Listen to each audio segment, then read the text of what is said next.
Okey, selamat sejahtera ya. Hari ini kita akan memulakan kelas tuition kita. Okey, untuk pengetahuan kamu, kita akan mulakan dengan bab 1, tingkatan 4. Okey?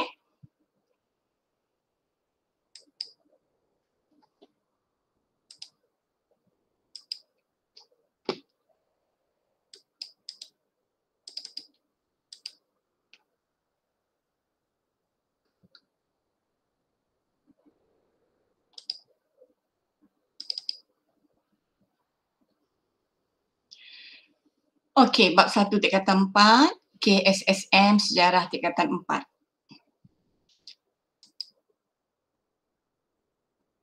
Bertajuk Warisan Negara Bangsa.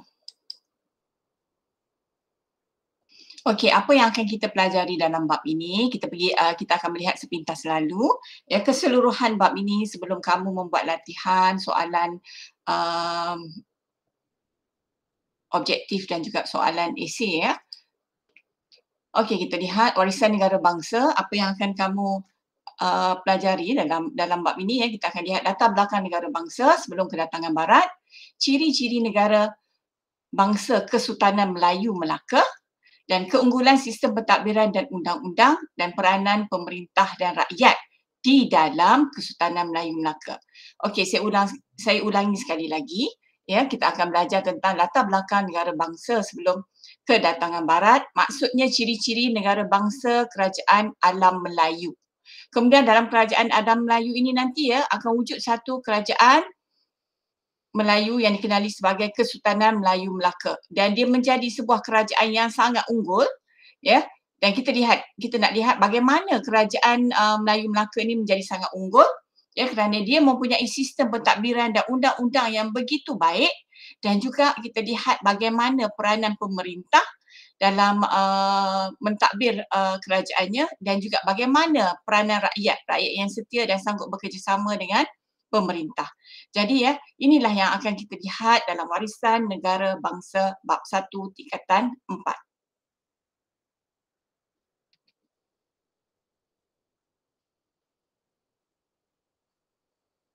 Okey. Sekarang kita lihat latar belakang negara bangsa sebelum kedatangan barat. Okey, latar belakang negara bangsa sebelum kedatangan barat. Okey, kalau kamu perhatikan di bahagian sini ya, kerajaan Melayu Melaka ini adalah kerajaan alam Melayu. Ini adalah peta ya Asia Tenggara. Okey, pada masa dahulu ya, kita sudah wujudnya kerajaan alam Melayu ya, yang terdiri daripada kerajaan Champa, Angkor, Funan, Kedah Tua, Gangga Negara, Sriwijaya dan juga Majapahit. Kalau kamu perhatikan ya, kerajaan-kerajaan ini ya, akhirnya dia berkembang sekarang ini dikenali sebagai nama yang lain. Mereka wujud sebagai negara bangsa yang lain. Ya, seperti kita ada Kemboja, kita ada Thailand dan kemudian kita ada yang warna biru ini ya adalah Malaysia ya, Malaysia dan yang berwarna hijau ini adalah kerajaan Indonesia sekarang. Pada zaman dahulu dikenali sebagai Sriwijaya dan Majapahit. Ini semua adalah kerajaan alam Melayu. Okey. Kemudian kita lihat satu persatu. Ya, dalam abad pertama kerajaan mana dulu berkembang? Kita ada kerajaan Funan. Kemudian abad yang kedua kita ada kerajaan Champa. Okey. Kemudian abad ke-7 wujudlah satu kerajaan yang kuat itu kerajaan Sriwijaya. Kemudian kita ada kerajaan Kesultanan Melayu Melaka yang wujud pada abad ke-15 di mana? Di Tanah Melayu di Melaka. Okey, di Melaka. Okey. Selepas kejatuhan kerajaan Melayu Melaka, kita lihat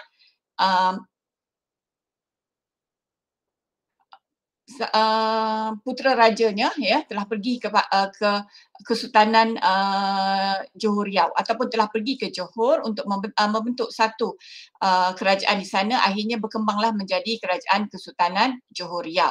Dan ada lagi ya, kita lihat keturunan Kesultanan Melayu Melaka telah pergi ke Perak untuk membentuk kerajaan Perak ya. Okey. Seterusnya kita akan lihat ciri-ciri negara bangsa kerajaan Melayu Melaka. Okey.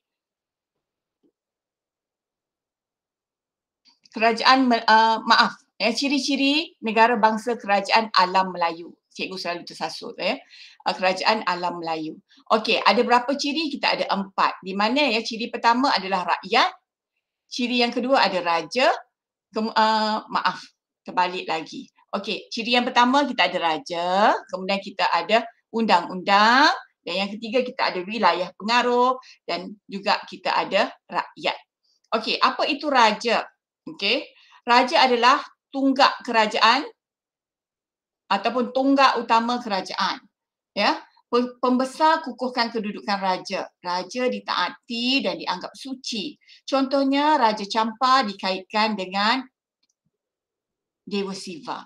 Maksudnya pada masa ini raja itu dianggap suci. Untuk pengetahuan kamu, pada masa ini kerajaan alam Melayu belum lagi didatangi oleh agama Islam. Mereka menganut agama Hindu Okey. Jadi kalau kita lihat contohnya Raja Champa ini dikaitkan dengan Dewa Siva. Dewa Siva ini adalah dalam kepercayaan agama Hindu. Jadi mereka menganggap raja ini mempunyai kuasa sakti Raja ini dianggap sebagai dewa Okey. Kemudian untuk menjamin kestabilan sesebuah kerajaan, mereka mewujudkan undang-undang Undang-undang menjaminkan kesejahteraan terpakai di seluruh wilayah pengaruh menjadi panduan untuk pentadbiran. Contohnya kerajaan Majapahit mengamalkan undang-undang Kutara Manawa. Okey. Kemudian yang ketiga kita lihat adanya wilayah pengaruh. Okey. Kawasan yang rakyatnya menerima dan memperakui pemerintahan seseorang raja. Contohnya wilayah pengaruh Funan dari Sungai Mekong, Teluk Chamran, selatan Myanmar dan juga Segenting Kerak. Contohnya di sini Okey. Kemudian kita lihat ciri negara bangsa kerajaan alam Melayu yang lain adalah rakyat. Mesti ada rakyat yang mengakui ataupun yang tinggal di dalam satu wilayah pengaruh yang mengakui seseorang raja itu sebagai raja mereka. Contohnya apa itu rakyat? Rakyat adalah penduduk di dalam sesebuah wilayah dan dia setia kepada raja, tidak menderhaka. Contohnya rakyat Sriwijaya setia dengan menjalani upacara meminum air sumpah di Telaga Batu. Telaga Batu ini adalah satu tempat suci dalam kerajaan Sriwijaya. Rakyat ataupun pembesar yang dilantik oleh raja dia akan mengangkat sumpah di situ untuk menunjukkan taat setia kepada raja dengan meminum air di situ. Okey. Dan mereka percaya sekiranya mereka melakukan salah guna kuasa ataupun mendahaka kepada raja, mereka akan mendapat tulah ataupun akibat daripada perbuatan mereka. Okey. Kerana apa? Kerana raja itu dianggap suci. Okey. Kita teruskan.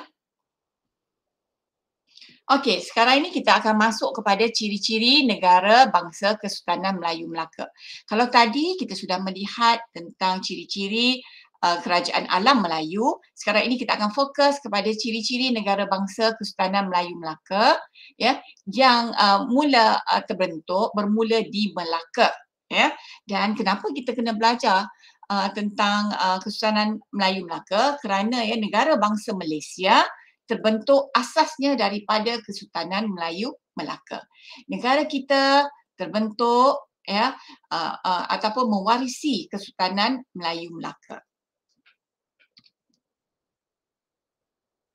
Okey, kita akan lihat ciri-ciri negara bangsa Kesultanan Melayu Melaka. Ada berapa ciri? Kita lihat ada 6 ciri Kesultanan Melayu Melaka. Kalau yang tadi kita hanya ada 4 saja, tetapi sekarang ini Kesultanan Melayu Melaka kita ada 6. Pertama sekali, okey, kerajaan. Okey, apa itu kerajaan? Raja menjadi pemerintah tertinggi dan raja mempunyai ataupun kerajaan ini mempunyai sistem pembesar 4 lipatan, pentadbiran tersusun, gelaran raja digantikan dengan sultan selepas kedatangan Islam. Okey, Kesultanan Melayu Melaka dia bermula pada masa Paramiswara dengan seorang anak raja Paramiswara. Kemudian baginda telah memeluk agama Islam. Menggantikan gelaran raja ini dengan gelaran sultan. Okey, kemudian kita lihat ciri negara bangsa yang seterusnya adalah rakyat. Okey, Rakyat yang tinggal dalam kerajaan ini ya, dia taat setia kepada sultan, patuh dengan undang-undang. Rakyat Melaka, siapakah rakyat yang terdapat di Melaka? Ya, di Melaka ya, rakyat dia terdiri daripada orang Melayu dan juga orang Laut. Ya. Okey, golongan diperintah terdiri daripada rakyat merdeka dan hamba. Maksudnya orang Melayu dan orang Laut ini terdiri daripada ada rakyat yang merdeka, ada yang hamba. Apa maksudnya merdeka? Merdeka macam kamulah mempunyai hak ke atas diri sendiri ya. Manakala hamba ini ya dia bekerja untuk tuan dia. Ya. Dia boleh tidak dibayar gaji ya. Okey. Sultan menjamin kesejahteraan rakyat dan rakyat akui kekuasaan sultan. Okey. Kemudian kita lihat ciri yang kedua, kedaulatan. Okey, kedaulatan ni apa maksudnya kedaulatan? Okey. Kedaulatan maksudnya lambang kekuasaan tertinggi sultan. Maksudnya sultan Melayu Melaka ini mempunyai kekuasaan yang tinggi. Kedaulatan Melaka diperakui oleh kerajaan luar. Kerana apa? Kerana dia diperakui oleh kerajaan luar. Itu sebabnya ya kita lihat semua orang respect dengan Kesultanan Melayu Melaka dan dia diperakui. Sehingga kita lihat tamadun Cina yang begitu hebat, begitu besar pada masa ini ya, iaitu dalam dinasti Ming telah mengiktiraf Kesultanan Melayu Melaka. Apabila kita dianggap berdaulat, negara ataupun kerajaan lain tidak boleh buli kita. Ya, tak boleh datang menjajah kita dan sebagainya ya. Sebab kita adalah negara yang ataupun kerajaan yang berdaulat ya. Okey, kemudian kita akan pergi kepada ciri yang keempat, wilayah pengaruh. Okey, kerajaan Kesultanan Melayu Melaka mempunyai wilayah pengaruhnya. Kawasan yang diperintah oleh raja diterima dan diperakui oleh rakyat. Diperolehi melalui penaklukan, naungan dan perkahwinan. Maksudnya macam mana Melaka itu boleh memperluaskan dia punya wilayah pengaruh? Satu melalui penaklukan, ya. Lagi satu melalui naungan. Naungan ni bermaksud macam ini ya. Apabila Melaka itu menjadi sebuah negara yang berdaulat, ya, semua orang mengiktiraf, raja dia kuat, raja dia hebat, maka negeri-negeri yang berhampiran dengan dia mahu tunduk kepada kerajaan ini. Yang mereka tunduk dan mereka mahukan perlindungan daripada kerajaan ini. Jadilah mereka negara ataupun wilayah pengaruh. Jadi mereka wilayah pengaruh di bawah kekuasaan kerajaan Kesultanan Melayu Melaka. Ya. Ada juga yang kita lihat wilayah pengaruh ini berlaku kerana perkahwinan. Nanti saya akan terangkan dengan lebih detail. Sekarang ni kita lihat dari sudut undang-undang. Okey, ciri lain ya, ciri-ciri lain bagi negara bangsa Kesultanan Melayu Melaka adalah undang-undang. Okey, di Melaka ya terdapat dua bentuk undang-undang, Hukum Kanun Melaka dan Undang-Undang Laut Melaka. Undang-undang bertujuan untuk mengukuhkan kerajaan, melindungi rakyat dan menjadikan Kesultanan Melayu Melaka kerajaan yang unggul.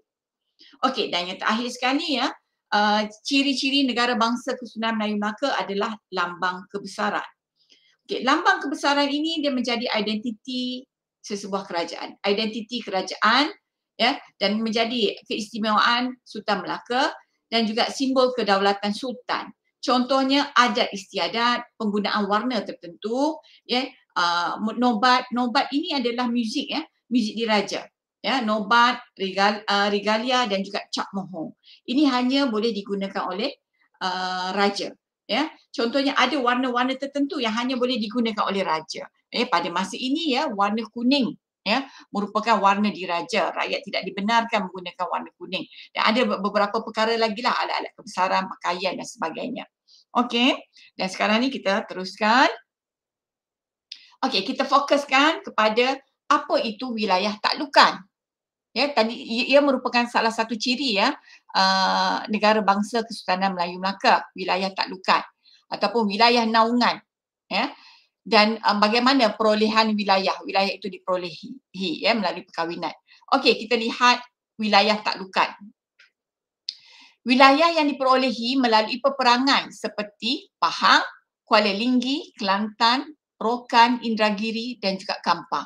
Ya, wilayah-wilayah ini yang diperolehi oleh Kesultanan Melayu Melaka adalah melalui taklukan. Taklukan maksudnya peperangan. Dan yang kedua kita lihat wilayah naungan. Wilayah yang menerima ketuanan Kesultanan Melayu Melaka sama ada melalui perkahwinan atau persahabatan seperti Lingga, Patani dan Kedah. Tadi telah saya terangkan. Mereka dapati macam Lingga, Patani, Kedah ini dapati bahawa Kesultanan Melayu Melaka itu hebat dan mereka mahu bernaung di bawah Kesultanan Melayu Melaka. Jadi mereka pergi jumpa Kesultanan Melayu Melaka, membayar ufti dan secara tidak langsung mereka menjadi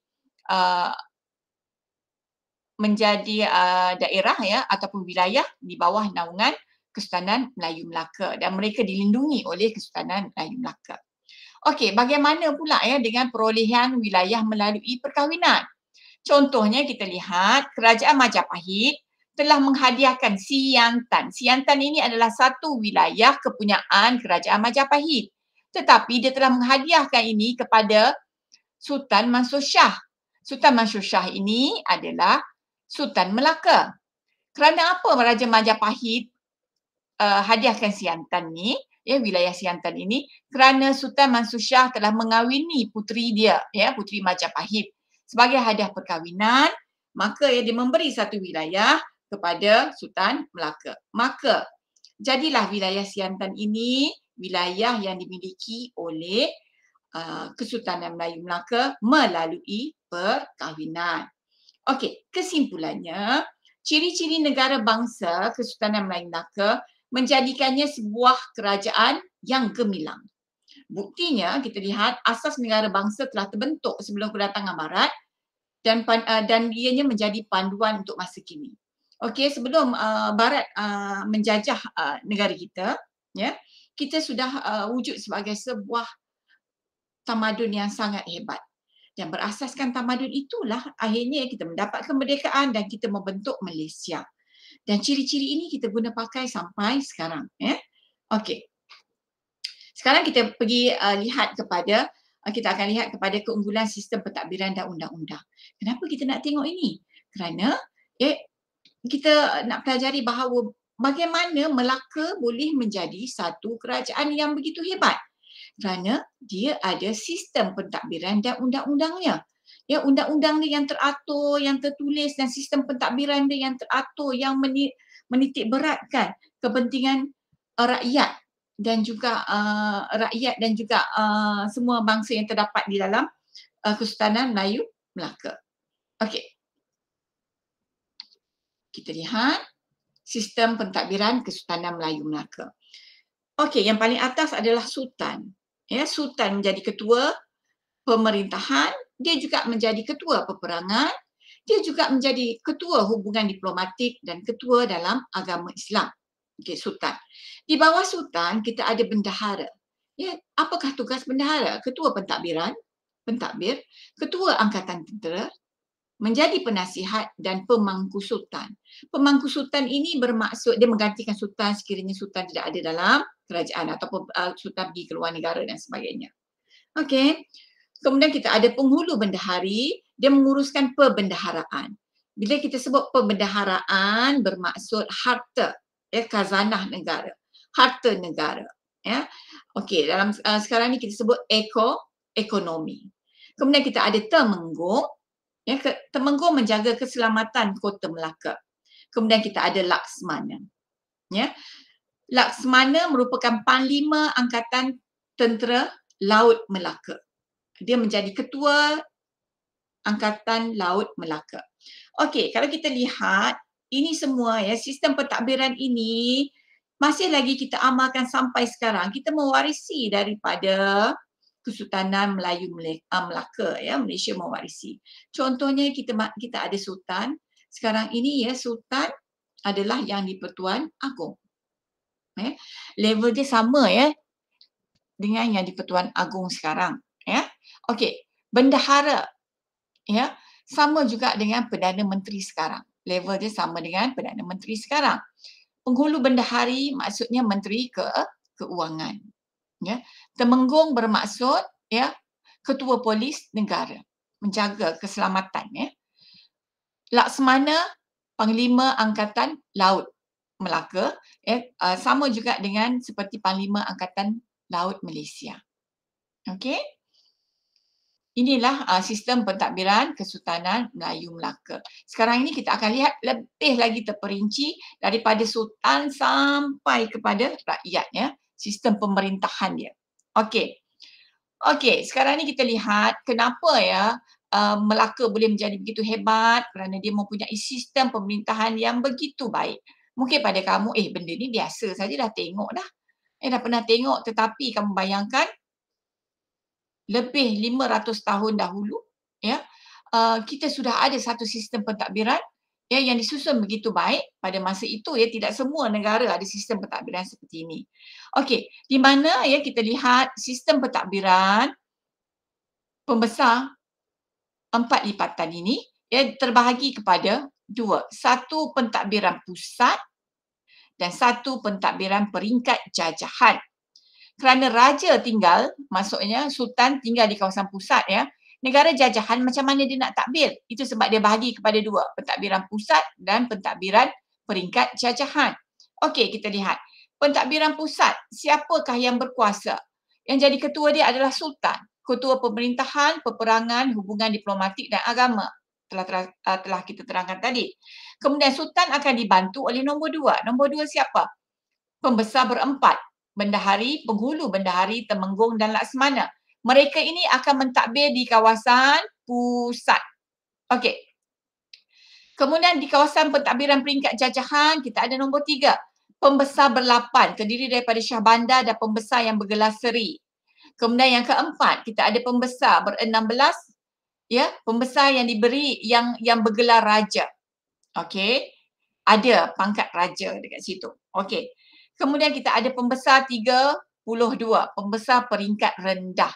Jadi mereka ini ya akan mentadbir di peringkat jajahan. Mereka ini dilantik oleh sultan ataupun dilantik oleh melalui rekomen daripada pembesar berempat contohnya, ya.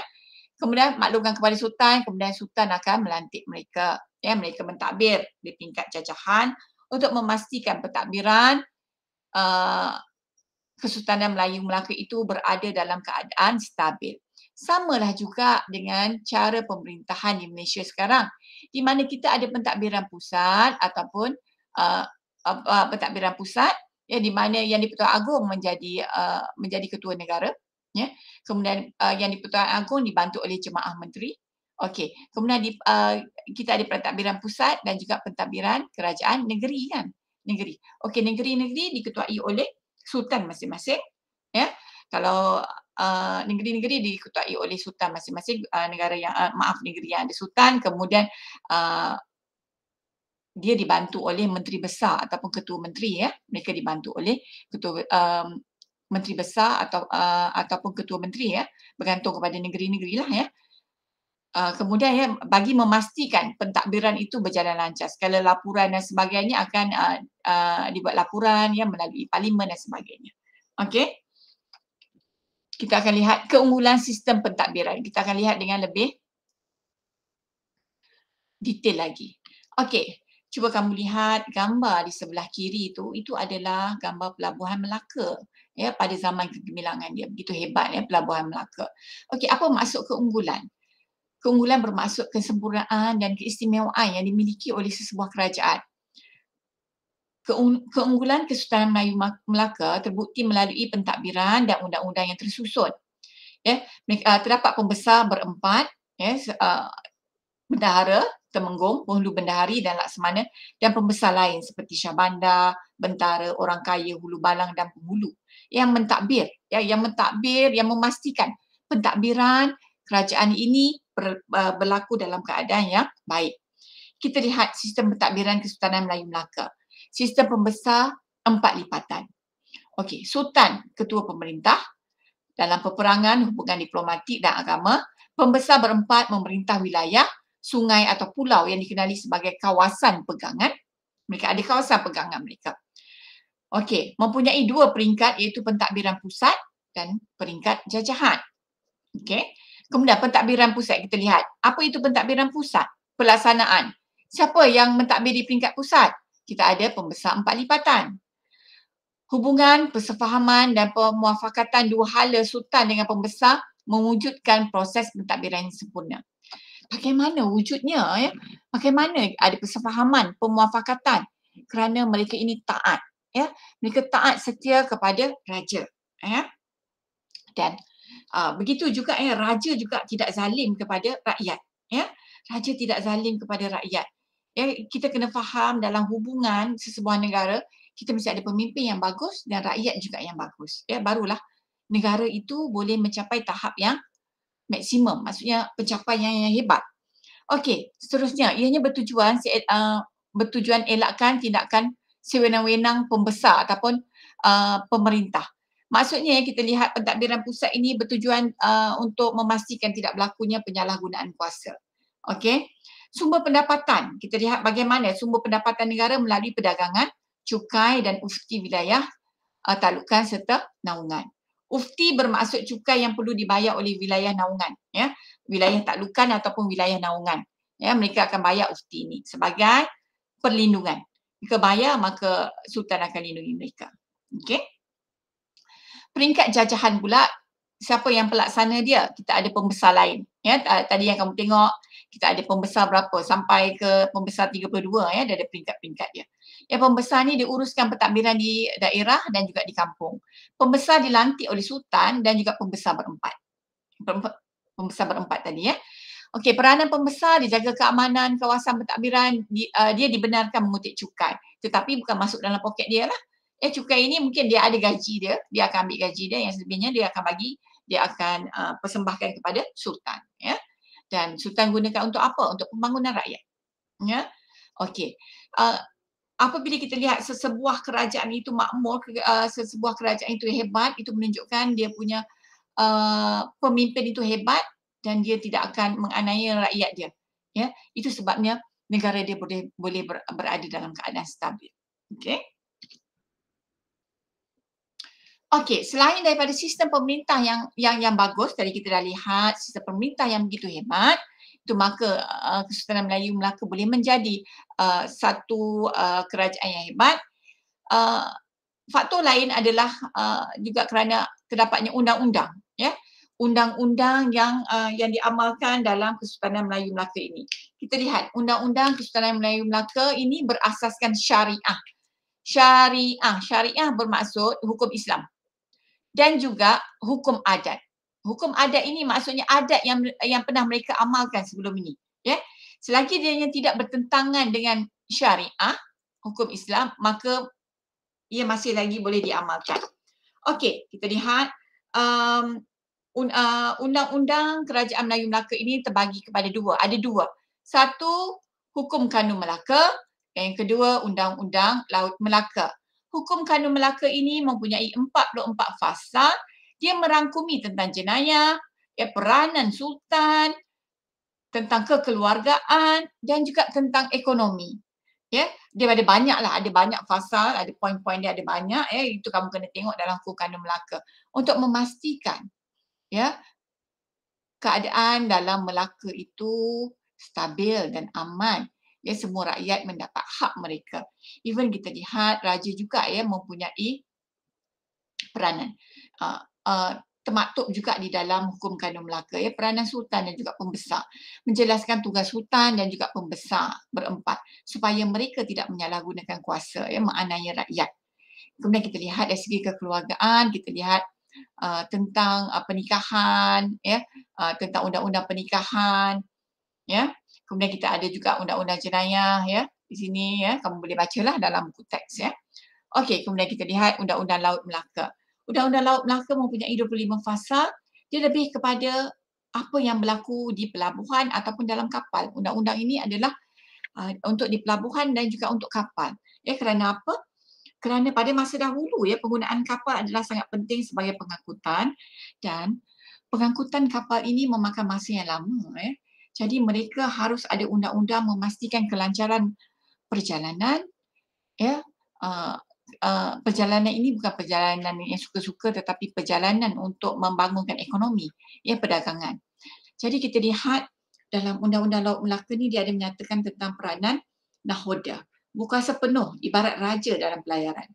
Okey, Fasal 13.1, nakhoda perlu diberi keutamaan untuk berniaga selama 4 hari. Dalam pelayaran dia menyatakan dia menjelaskan yang undang-undang pelayaran, dia menjelaskan tentang peranan pegawai lain yang macam fasal 9 tentang malik yang harus arif tentang ilmu pelayaran, jika lalai dia boleh dihukum bunuh. Ya, kemudian terdapat juga perkara tentang jenayah di mana ya anak-anak kapal mesti berkelakuan baik. Ya, sekiranya mereka berkelakuan jahat, ya, berkelakuan jahat dan membunuh di atas kapal akan dihukum mati. Ya, dia juga ada dalam undang-undang ini juga ada membincangkan tentang percukaian. Ya, fasal 6.3 nakhoda tentukan jumlah cukai iaitu 1/10 daripada hasil jika penumpang turun awal sebelum sampai janjinya. Maksudnya ya sekiranya ada mereka buat perjanjian tetapi mereka melanggar perjanjian, mereka perlu membayar denda dan sebagainya lah. Ya. Okey. Kita teruskan dengan peranan pemerintah dan rakyat. Okey, tadi kita sudah lihat bagaimana sistem pentadbiran dan juga undang-undang yang memainkan peranan yang sangat penting dalam pembangunan Kesultanan Melayu Melaka. Selain daripada itu ya,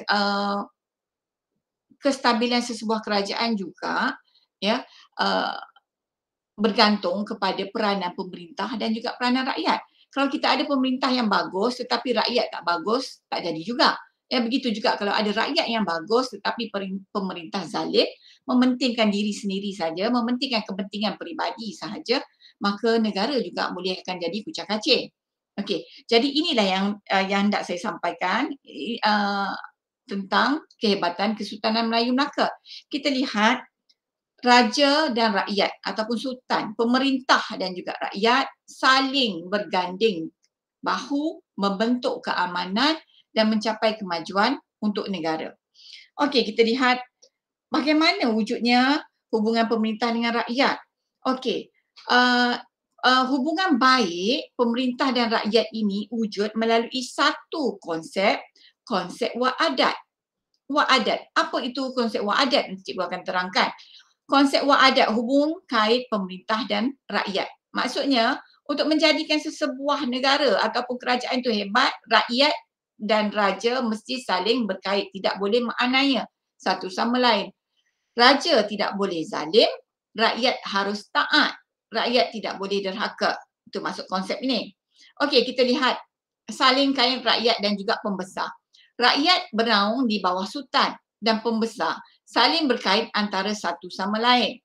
Okey, fungsi saling kait menggerakkan jentera kerajaan dan sistem pemerintahan. Okey. Maksudnya raja membuat undang-undang, rakyat patuh. Ya. Okey, rakyat taat dengan undang-undang. Raja buat undang-undang untuk memastikan kelancaran pentadbiran. Ya. So bila rakyat patuh mengikut undang-undang, maka dia punya hak akan terjaga, akan mewujudkan keamanan negara. Okey, hubungan timbal balik, kukuhkan pemerintahan Kesultanan Melayu Melaka dan membawa kepada kegemilangan. Seperti apa yang saya cakap tadi lah. Okey, wa'adat. Okey, apa itu wa'adat? Kalau kamu tengok dalam buku teks, dia ada cerita tentang wa'adat ini sedikit. Ya. Tetapi sebenarnya cerita tentang wa'adat ini, sejarah dia ada terdapat dalam hikayat sejarah Melayu tentang perjanjian di antara Demang Lebar Daun. Demang Lebar Daun ini mewakili golongan pemerintah, maksudnya mewakili golongan sultan-sultan. Dan dengan Sang Sampurba. Sang Sampurba ini adalah golongan perjanjian di antara Demang Lebar Daun, golongan diperintah. Demang Lebar Daun ini adalah rakyat. Dia mewakili rakyat. Sang Sampurba adalah golongan pemerintah. Maksudnya mewakili golongan raja dan juga pembesar. Okey. Apakah perjanjian yang dibuat? Okey, perjanjian dia menyatakan bahawa sekiranya rakyat mendahaka kepada raja, mereka akan mendapat tulah. Tulah tu maksudnya akibat buruk daripada perbuatan rakyat tersebut. Okey, manakala sekiranya raja pula ataupun pemerintah menyalahgunakan kuasa ataupun zalim kepada rakyat, mereka juga akan menerima akibat. Ya, mereka juga akan menerima akibat. Inilah sumpah setia, sumpah yang dilakukan dalam proses wa'adat ini. Dan kalau kamu buat kajian ya, dalam sejarah Melayu, dia ada tunjuk beberapa peristiwa akibat daripada tulah yang dikenakan terhadap rakyat dan juga akibat daripada perbuatan zalim raja. Okey, ini mungkin kita boleh bincangkan kemudianlah dalam kelas ataupun kamu boleh tanya saya kalau kamu ingin tahu ya. Okey. Sekarang ni kita lihat peranan pemerintah dan rakyat. Okey, seperti yang saya kata tadi ya, untuk membentuk sebuah negara ataupun kerajaan yang hebat, yang aman, yang stabil, yang maju ya, dua-dua pihak saling berkait. Ya, tak boleh satu saja, tak boleh saja rakyat saja bagus tapi pemerintah tak bagus, ataupun pemerintah hebat tetapi rakyat tidak setia ya. Rakyat tidak setia ya, rakyat malas dan sebagainya, tak dapatlah. Okey, sekarang ni kita lihat peranan pemerintah dan rakyat. Okey, kita lihat di sini golongan pemerintah. Siapa golongan pemerintah? Ya, kamu lihat anak panah ini. Pemerintah dan rakyat akan membentuk, kerjasama ini akan membentuk satu kerajaan yang hebat. Saya harap kamu boleh fahamlah. Ya. Okey. Golongan pemerintah dalam Kesultanan Melayu Melaka terdiri daripada sultan, pembesar, kerabat raja, ulama. Ya. Okey, peranan sultan menjaga keselamatan rakyat ataupun negeri. Wujudkan perpaduan rakyat, bertanggungjawab terhadap kemakmuran dan kestabilan kerajaan serta memperkenalkan undang-undang. Peranan pembesar memelihara keamanan dan kebajikan rakyat di kawasan pegangan. Menjadi perantara sultan dengan rakyat. Tahu perantara, orang tengah. Sebab rakyat tak boleh, tak semua dapat jumpa dengan sultan. Macam kita sekarang lah. Mana ada semua orang boleh jumpa agung kan? Okey, kita tengok TV saja, tetapi kita menyampaikan maklumat kita, kehendak kita kepada siapa? Wakil rakyat kita. Samalah konsep dia. Kemudian dia juga mengutip hasil melalui sistem serah. Sistem serah ni maksudnya cukai. Ya, dan juga membekalkan tenaga tentera melalui sistem kerah. Maksudnya rakyat harus menyerahkan cukai melalui sistem serah cukai. Cukai digunakan untuk pembendaraan negara. Maksudnya digunakan untuk membangunkan negara, untuk kesejahteraan rakyat. Okey. Cukai ini pula tak bolehlah berlebihan. Dia ada dalam kadar yang tertentu yang tidak menzalimi rakyat. Ya. Okey. Kemudian sistem kerah ini pula rakyat juga harus membekalkan tenaga melalui sistem kerah. Okey, apakah tenaga itu? Nanti kita akan lihat. Ya. Kita lihat apa peranan yang dimainkan oleh golongan yang diperintah. Maksudnya rakyat. Rakyat. Siapa rakyat? Okey, dia terdiri daripada peniaga, petani, tukang dan juga nelayan. Okey, peniaga awak tahulah businessman ataupun pedagang ya. Petani awak tahulah farmer kan, orang yang bertani. Tukang ni maksudnya orang yang mahir dalam satu bidang. Tukang kayu, tukang buat kapal, tukang besi ya, ataupun kita panggil artisan. Ya, ada juga bahasa disebut artisan, art. Ya. Orang yang mempunyai nilai seni yang tinggi, dia boleh buat tembikar, dia boleh buat apa-apa sajalah, dia boleh menyanyi. Okey, sebab dekat dunia ni kita mendapat sumber pendapatan kita dengan pelbagai cara ya. Ada yang jadi penyanyi, pelakon dan sebagainya ya. Itu kita panggil tukang ataupun artisan. Okey, kemudian nelayan. Nelayan adalah mereka yang bekerja di laut ya, menangkap hasil laut ya. Okey. Golongan yang diperintah juga selain daripada rakyat, kita juga ada hamba. Tadi kan kita ada sebut hamba. Siapa hamba ni sebenarnya? Hamba ni sebenarnya daripada golongan manusia lah. Ya. Dia terdiri daripada hamba raja, hamba berhutang dan hamba biasa. Hamba raja ini maksudnya rakyat yang diambil bekerja dekat istana dan dia menjadi hak milik raja. Okey, dia menjadi hak milik raja. Okey, dia tidak dapat kebebasan lah. Maksudnya dia memang hak milik raja. Macam seolah-olah dicop lah hak raja. Okey, hamba berhutang ini adalah orang biasa, rakyat biasa yang berhutang dan tak mampu bayar hutang, maka dia punya darjat tu turun, dia jadi hamba. Ya, dan hamba biasa adalah hamba yang mungkin daripada tawanan perang. Okey, apabila kita pergi berperang, orang yang masih hidup, kita ambil dia, kita tawan dia, bawa ke tempat kita dan dia dijadikan hamba. Okey. Okey, peranan rakyat kita lihat. Apakah peranan rakyat ya dalam membentuk sebuah kerajaan yang hebat ni? Ya, setia kepada pemerintah, setia pada tempatlah. Sebab ada pepatah dalam masyarakat Melayu, raja kalau zalim kita kena jatuhkan ya. Okey. Setia kepada pemerintah, patuh kepada arahan pemerintah tidak menderhaka kerana takut ditimpa tulah. Tulah ini adalah akibat, sama ada dalam bentuk hukuman ataupun hukuman yang kamu tidak jangka. Contohnya kerana apa adanya tulah? Kerana raja itu berdaulat, dia anggap berkuasa, ya. Maka ada akibat-akibat buruklah yang berlaku, ya, yang tanpa kamu ketahui. Contohnya, ini contoh sajalah, kamu buat sesuatu, kamu mengumpat raja sebagai contoh, tiba-tiba kamu kena cirit berit. Okey? Itu dianggap sebagai tulah lah. Ya. Raja tak hukum kamu. Tetapi akibat tulah itu, ya, kamu terhukum. Okey? Rakyat juga dia mesti menjadi tentera. Inilah yang kita kata melalui sistem kerah tadi. Sistem kerah. Menjadi tentera ataupun menghadiri majlis umum seperti gotong royong, menjadi pengayuh ataupun pendayung kapal dan menyumbang tenaga kerja melalui sistem kerah. Seperti membina istana ataupun jalan. Jadi, ya, rakyat ini dia mesti serah dan juga kerah. Serah maksudnya dia serah hasil pertanian dia sebagai cukai dan juga dia mesti melalui sistem kerah dia juga harus memberi tenaga dia, ya, untuk apa? Untuk aktiviti seperti inilah, tentera, membuat gotong royong, jadi pendayung sampan, ya, bina istana ataupun jalan raya. Okey? Inilah antara faktor-faktor yang menyebabkan kegemilangan Kesultanan Melayu Melaka, dan saya harap awak boleh faham secara ringkas.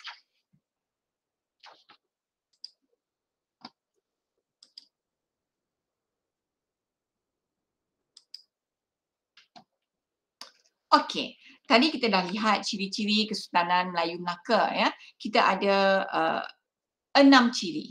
Okey, ciri-ciri kerajaan alam Melayu kita ada 4 tadi. Okey, untuk memudahkan kamu menghafal ataupun mengingat, biasanya saya dulu kalau saya belajar di sekolah, saya selalu gunakan formula, ya. Contohnya, ini adalah formula yang saya gunakan untuk ciri-ciri negara bangsa Kesultanan Melayu Melaka. Boleh nampak? Okey, KRU kamu boleh salin KL Win. KRU KL Win. Okey, kalau bagi penggemar muzik Malaysia dia tahu apa itu KRU, satu kumpulan, ya, yang terkenal di KL, ya, KL Win. Okey, KRU KL Win. Okey. Kamu tengok K itu adalah untuk kerajaan, R itu adalah untuk rakyat, U itu adalah untuk undang-undang, K itu untuk apa? Cikgu pun dah lupa. K itu untuk kedaulatan, L itu untuk lambang, lambang kebesaran, Win itu adalah untuk wilayah pengaruh. Okey? Ini formula dia untuk kamu mudah mengingatilah, ya. Dan dia punya detail kamu kena tahulah, contoh dia, huraian dia. Okey? Okey, untuk kelas kita hari ini, selepas saya membuat penerangan bab 1, dan saya harap kamu sudah photostat, ya. Kamu sudah photostat bahan ini, ya. Kamu sudah photostat bahan ini, ya, untuk bab 1. Kalau kamu ada kemampuan, photostatlah semua, ya. Photostat semua, dan kita akan tengok satu bab lah setiap minggu. Okey, saya tidak akan menyemak tugasan ini, ya. Tetapi inilah kita panggil tuition, ya. Dia tidak, cikgu tidak akan menyemak. Tetapi kamu kena buat latihan di mana dalam latihan ini dia ada soalan objektif. Dia ada soalan objektif, kamu nampak terbaliklah, ya. Okey, ada soalan objektif dan dia ada soalan esei dan struktur. Soalan esei dan struktur. Okey, kenapa saya menggunakan buku ini? Kerana dia ada jawapan dia di sini, ya. Kamu boleh tengok jawapan dan kamu boleh praktis cara menjawab. Kenapa? Kerana selain daripada isi yang betul, tata bahasa juga kena betul. Sebab sejarah kamu mesti menguasai bahasa Melayu dengan baik dan juga boleh menguasai pengetahuan sejarah dengan baik untuk memberi fakta. Okey? Okey. Jadi sekarang kita akan lihat sedikit tentang maklumat latihan. Okey?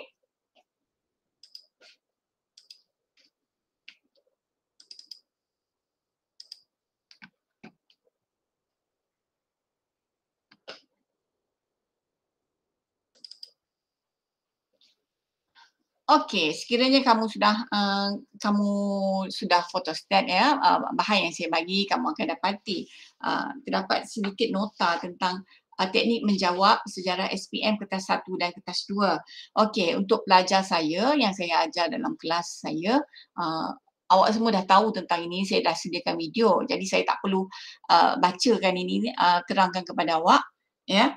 Awak tahu, sejarah SPM terbagi kepada kertas 1 dan juga kertas 2, ya. Kertas 1 objektif mempunyai pilihan jawapan sampai D, manakala kertas 2 kita ada soalan struktur, 4 struktur dan kamu kena menjawab 3 soalan esei. Ya, kamu pilih daripada beberapa soalan esei yang diberi, ya. Okey. Kemudian ya, saranan kepada pelajar kamu boleh baca sendirilah, ya, sebab saya tak mau ulang lagi kerana dalam kelas saya memang saya sudah bagi ni, ya, ada video yang lengkap, ya. Tetapi bagi pelajar yang hanya menyertai saya melalui kelas tuition, kamu boleh lihat di sinilah. Okey. Ada soalan kamu boleh tanya saya, ya. Okey, sekarang ini saya nak, bincangkan tentang teknik memahami kata tugas dan cara menulis jawapan. Okey, sekiranya soalan itu menanyakan tentang kata tugas dia, apakah? Jelaskan, terangkan, huraikan, bincangkan, sejauh manakah? Okey. Kata kunci yang kita, nak jawab, kita kena gunakan perkataan ialah, iaitu. Okey, cara menjawab, jawapan perlu dihuraikan. Dihuraikan mestilah ada huraian, ya. Kalau ada contoh, letakkan contoh, tidak ada masalah. Biar lebih, jangan kurang. Okey, katakanlah, kata tugas dia mengapakah, kata kunci jawapan dia mestilah kerana ataupun untuk. Mesti ada, cara menjawab mesti ada sebab. Kenapa? Dia tanyakan, kenapa? Nyatakan sebab. Okey. Kalau soalan kata tugas dia bagaimana, kata kunci dia mestilah dengan cara, melalui, untuk. Okey. Ingat, sebelum kamu menggunakan kata kunci ini, dia mesti ada respon kata tugas. Apa itu respon kata tugas? Saya harap pelajar saya dah faham. Kalau yang tak faham, nanti saya akan terangkan sedikit. Respon kata tugas tu kita ambil daripada soalan. Okey. Kemudian baru kita hubungkan dengan kata kunci jawapan. Kemudian kita akan letak penanda wacana, sebagai contoh. Okey, cara menjawab perlu ada tindakan ataupun cara. Kalau dia tanya bagaimana kan, perlu ada tindakan ataupun cara. Kalau kata tugas dia, nyatakan, senaraikan, kata kunci jawapan adalah ialah, iaitu. Bagaimana cara menjawab? Jawapan tidak memerlukan huraian. Maksudnya, kalau dia ada 4 markah, kamu nyatakan 4 fakta. Okey? Kalau dia ada 5 markah, bagilah 5 fakta. Okey? Kemudian, kalau soalan tanyakan, kata tugas dia, adakah, wajarkah, kata kunci dia, kamu kena nyatakan pendirian kamu. Sama ada kamu kata ya ataupun tidak. Jangan pula kamu letak pilihan lain, oh, saya pun tak pasti. Jangan cakap macam tu. Ya atau tidak saja. Ya kenapa, tidak kenapa. Ya? Ataupun kalau soalan dia, wajarkah? Ya, kamu kena cakap wajar atau tidak wajar. Jangan berdiri di atas pagar. Jangan, terpulanglah kepada awak nak rasa macam mana. Tak boleh. Awak kena jawab wajar, tidak wajar. Kalau wajar, kamu kena menyatakan kenapa kamu kata wajar, ya, bersetuju, ataupun tidak setuju. Apa sebab dia? Kena nyatakan. Jangan tulis saja, ya, saya bersetuju. Tidak, saya tidak bersetuju. Ya, kena menyatakan sebab dia. Okey, kena nyatakan sebab dia. Dan isi mestilah mengikut markah. Bagaimana? Okey, itu kita akan lihat seterusnya. Okey, sekarang ni saya nak ajar kamu tentang respon kata tugas. Ini contoh penulisan. Okey, jelaskan asas-asas pengubalan dasar luar Malaysia. Respon kata tugas, dia ada terdapat dalam soalan. Apa dia? Dia suruh jelaskan. Ya, ini kata tugas. Okey, respon kata tugas, asas-asas pengubalan dasar luar Malaysia. Jadi apabila kamu nak tulis jawapan, kamu kena tulis respon kata tugas ini dulu. Asas-asas pengumbalan dasar luar Malaysia, barulah kamu sebut ialah. Ialah ni tadi kata tugas tadi kan? Faktor sejarah. Okey. Kita tengok contoh kedua. Mengapakah tamadun awal berlaku di lembah sungai utama? Okey, respon kata tugas ni apa? Tamadun awal berlaku di lembah sungai utama. Tamadun awal berlaku di lembah sungai utama kerana barulah kamu bagi isi kamu. Okey, yang ketiga kita tengok bagaimanakah Rasulullah SAW berusaha untuk menghapuskan amalan tersebut. Okey, apa kata tugas? Maaf, respon kata tugas. Apakah respon kata tugas? Rasulullah SAW berusaha menghapus amalan tersebut dengan inilah jawapan kamu. Okey, yang keempat, pada pendapat anda, adakah penggunaan emas dalam perbelanjaan seharian sesuai untuk menggantikan mata wang pada masa kini? Apa dia respon kata tugas dia? Okey, di sini dia tidak tulis respon kata tugas. Ya, saya nasihatkan kamu untuk menulis respon kata tugas. Macam mana kamu nak tulis? Pada pendapat saya, tidak ataupun tidak wajar emas digunakan sebagai penggunaan emas dalam perbelanjaan seharian. Ambil respon kata tugas ini, sama ada kamu tukar ayat dia, kamu tukar ayat dia menjadi ayat penyata. Okey? Okey.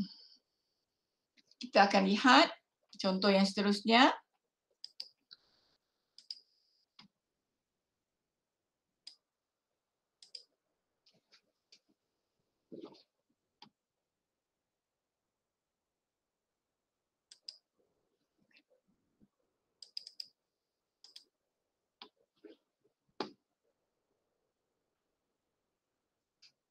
Okey. Yang ini adalah memahami kata-kata tugas dalam kertas 2. Okey. Saya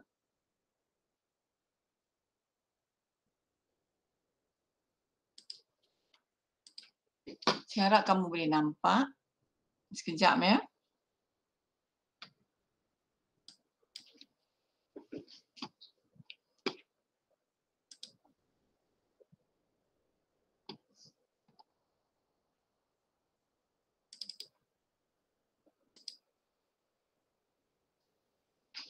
Okey. Memahami kata-kata tugas dalam kertas 2. Okey, yang ini saya sudah bagi ya kepada pelajar saya yang saya ajar. Ya, sepatutnya kamu print dan kamu boleh lekatkan dalam buku teks kamu. Terpulanglah pada kamu dalam sistem kamu. Ya, kata tugas. Kalau dia kata nyatakan, ya kamu kena beri fakta. Kalau senaraikan, baik kamu beri fakta saja. Maksudnya kalau soalan itu ada 5 markah, maka kamu kena bagi 5 fakta. Tak perlu huraian dan huraian perlulah ya. Okey. Jadi ya, yang ini ya secara ringkas saja kamu boleh baca sedikit. Okey, dan kita akan lihat seterusnya. Yang penting kita lihat penanda wacana. Ini yang saya nak bagi pada awak. Okey. Okey, penanda wacana. Okey, ramai pelajar yang tidak tahu menggunakan bahasa Melayu dengan baik ya kerana penguasaan bahasa Melayu kamu agak lemah. Okey, tetapi untuk soalan kebat sebagai contoh ya, dia bukan sahaja pemeriksa, dia akan menilai kamu berdasarkan bahasa yang kamu gunakan. Dia ada markah bahasa di situ. Sebagai contoh, kalau soalan kebat itu ya 8 markah, okey, dia akan baca keseluruhan skrip kamu, kemudian dia akan letakkan berapa markah kamu, andaian kamu boleh dapat. Okey, apa yang mempengaruhi di situ? Maksudnya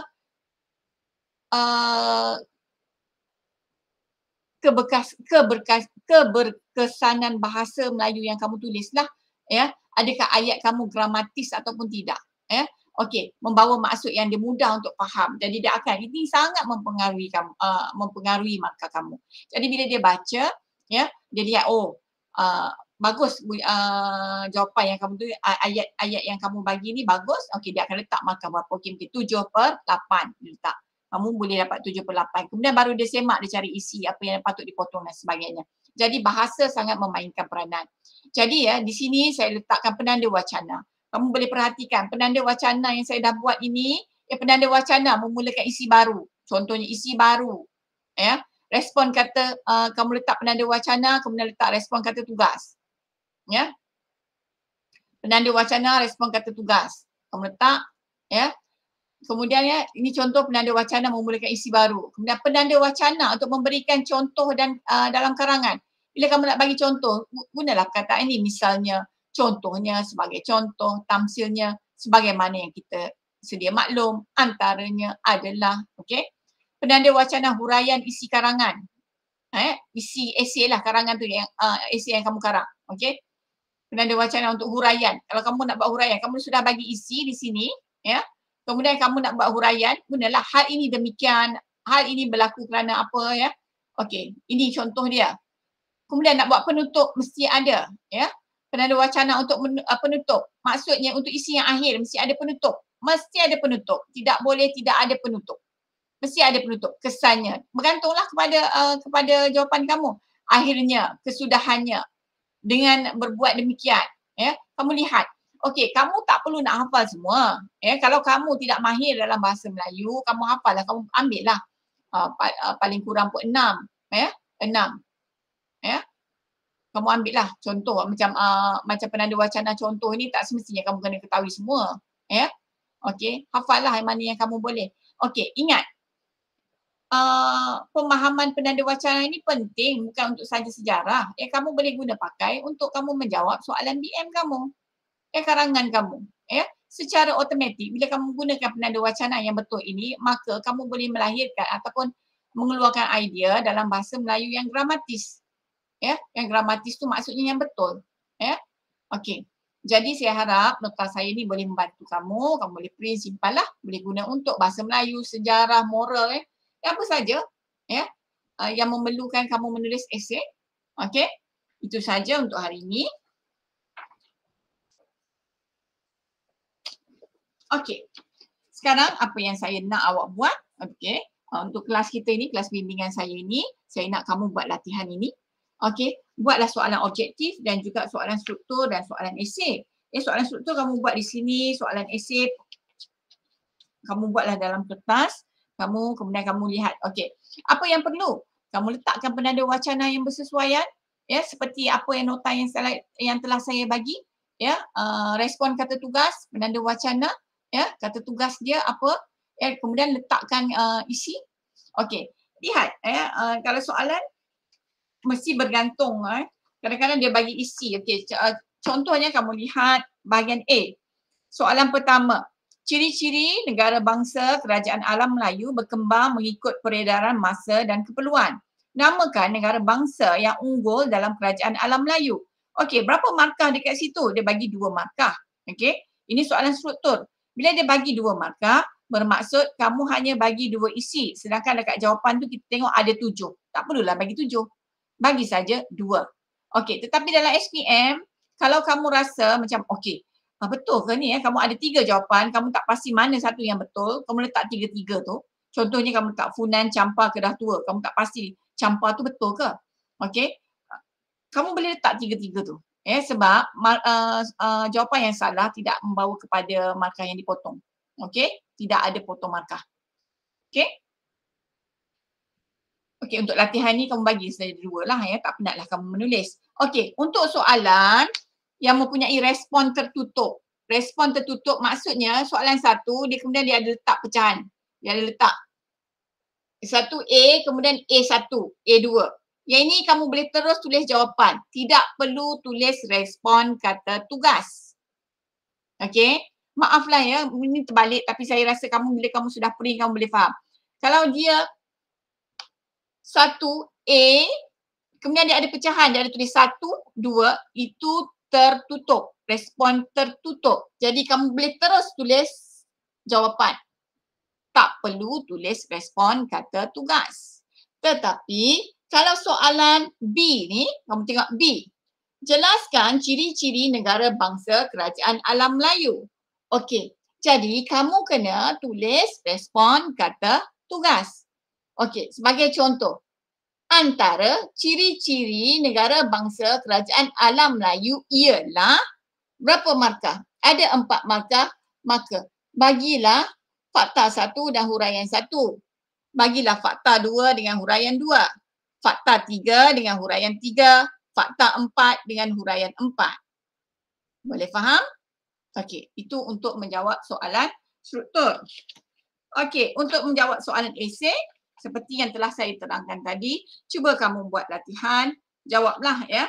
Okey, ini terpulang pada kamu, saya tak boleh memantau kamu ya. Kalau kamu nak berjaya, saya sentiasa membantu uh, untuk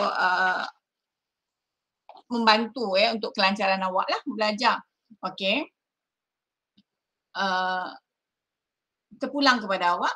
Kalau awak ada masalah, awak nak tanya, kamu boleh tanya saya. Ya, di sini ada jawapan dia, kamu boleh lihat jawapan dia. Dan untuk soalan objektif, dia punya jawapan ada di layar yang paling belakang sekali.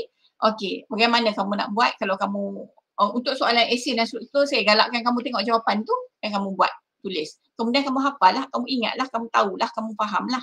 Okey, tak payahlah kamu duduk pening kepala nak fikir apa jawapan dia ya, sebab ini proses kamu belajar dan membaca, ini proses mengulang kaji. Untuk soalan objektif, saya nasihatkan kamu buat soalan objektif tu, kamu buat sendiri. Mula-mula kamu buat sendiri, kemudian kamu tengoklah betul atau tidak. Jangan tanda kuat-kuat sangat. Kemudian nanti akan datang kamu padam, kamu ulang lagi sekali. Latih to be ni sangat-sangat penting. Ya, latih to be untuk soalan objektif ni sangat-sangat penting kerana secara tidak langsung tanpa kamu sedari, dia membantu kamu memahami sejarah. Sebab apabila kamu tak tahu, kamu tengok jawapan, bila kamu tengok jawapan, barulah kamu tahu bahawa, oh kenapa ya, kenapa, bagaimana ya. Dan di sini dia mengukuhkan pengetahuan sejarah kamu.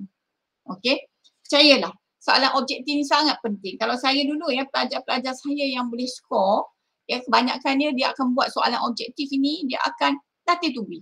Latih to be. Memang saya tetapkan pelajar-pelajar saya ni buat soalan objektif ni 5 kali. Maksudnya bukanlah hari ni, minggu ni kamu buat soalan objektif ni 5 kali, bukan. Maksudnya bila dah habis nanti, dia ulang lagi sekali. Baru ulang lagi, ulang lagi 5 kali. Yang buat sampai 5 kali memang dia akan dapat A+, A ataupun A+. Okey, itu saja nasihat saya.